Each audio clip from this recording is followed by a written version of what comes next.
بسم اللہ الرحمن الرحیم۔ عزیزان اسلام، السلام علیکم ورحمۃ اللہ وبرکاتہ۔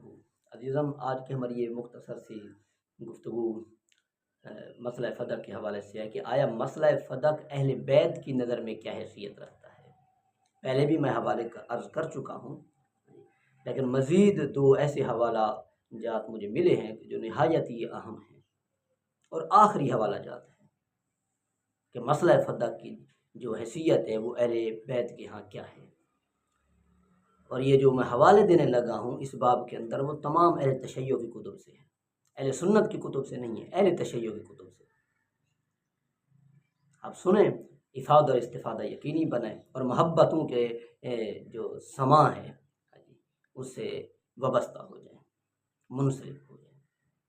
تو چلیے، بسم اللہ الرحمن الرحیم۔ کتاب الشافی، کتاب کا نام ہے کتاب الشافی، اہل تشیع کی بہت بڑی کتاب ہے۔ اس کے اندر موجود ہے کہ حضرت علی رضی اللہ تعالی عنہ جب خلیفہ بنے تو کس نے پوچھا کہ حضرت یا امیر المؤمنین، آپ فدق کے معاملے میں کیا نظریہ رکھتے ہیں؟ کہ اب وہ وقت نہیں آئے کہ آپ فدق کو اہل بیت رضوان اللہ تعالی علیہم اجمعین کی طرف لوٹا دیں، اہل بیت اطہار کی طرف لوٹا دیں، کہ اب وہ وقت نہیں آیا؟ تو حضرت علی رضی اللہ تعالیٰ نے فرمایا، خدا کی قسم، لا استحیی من اللہ، مجھے اپنے رب سے حیا آتی ہے کہ ان اردہ، میں ایسی شے کو لٹا دوں جس کو ابو بکر اور عمر نے نہیں لٹایا،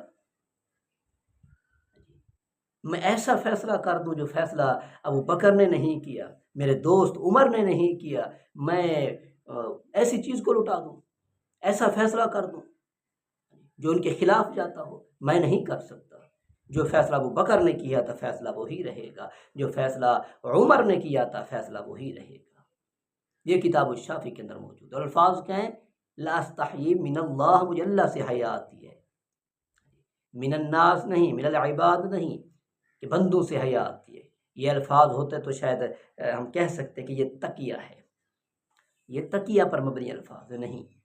جب من اللہ کہا تو یہ مفہوم بھی جاتا رہا کہ یہ تقیہ ہو سکتا نہیں، کہ اللہ سے مجھے حیا آتی ہے، میں کیا جا کر جواب دوں گا کہ جو یاران الفت کر گئے تھے میں نے ان کے خلاف کیا، جو میرے دوست کر گئے تھے میں نے اس کے خلاف فیصلہ کیا۔ فرمایا میں ایسا نہیں کر سکتا، مجھے اللہ سے حیا آتی ہے۔ یہ کتاب الشافی کے اندر موجود ہے، اہل تشیع کی بہت بڑی کتاب ہے۔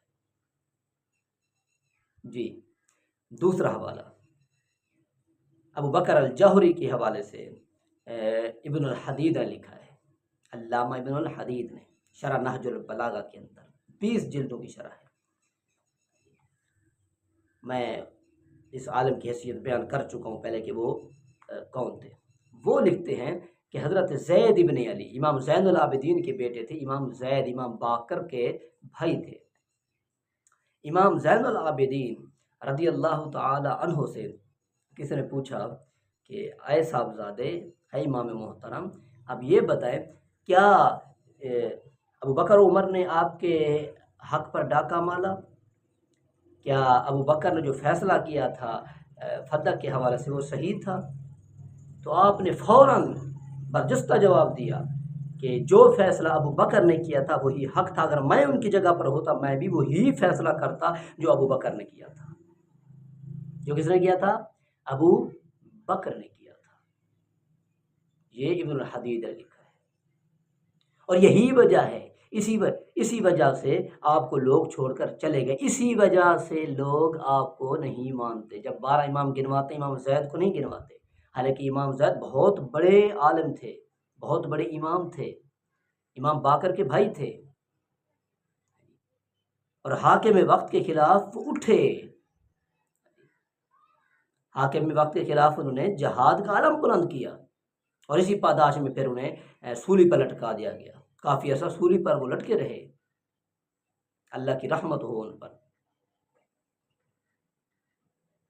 تو اتنے بڑے عالم کو آج یہ لوگ کیوں نہیں مانتے؟ اس وجہ سے نہیں مانتے کہ انہوں نے یہ الفاظ فرمائے تھے کہ اگر میں ہوتا ابو بکر عمر کی جگہ پر میں بھی وہی فیصلہ کرتا جو انہوں نے فیصلہ کیا تھا۔ تو کچھ لوگ مجلس کے اندر بیٹھے تھے، انہوں نے کہا جی ہم یہ بات نہیں مانتے، اٹھ کر چلے گئے۔ جو اٹھ کر چلے گئے پھر انہیں رافضی کہا جاتا ہے۔ انہیں کیا کہا جاتا ہے؟ رافضی، ایسے لوگوں کو رافضی کہا جاتا ہے۔ رفض کا مطلب کیا ہے؟ چھوڑ کر چلے جانا۔ جنہوں نے امام زید کو چھوڑ دیا انہیں کیا کہا جاتا ہے؟ رافضی کہا جاتا ہے۔ اور یہ وہ طبقہ جنہیں اہل تشیع بھی نہیں مانتے، اہل تشیع بھی ان رافضیوں کو غالی شمار کرتے ہیں۔ سمجھ آ رہی کہ نہیں آ رہی؟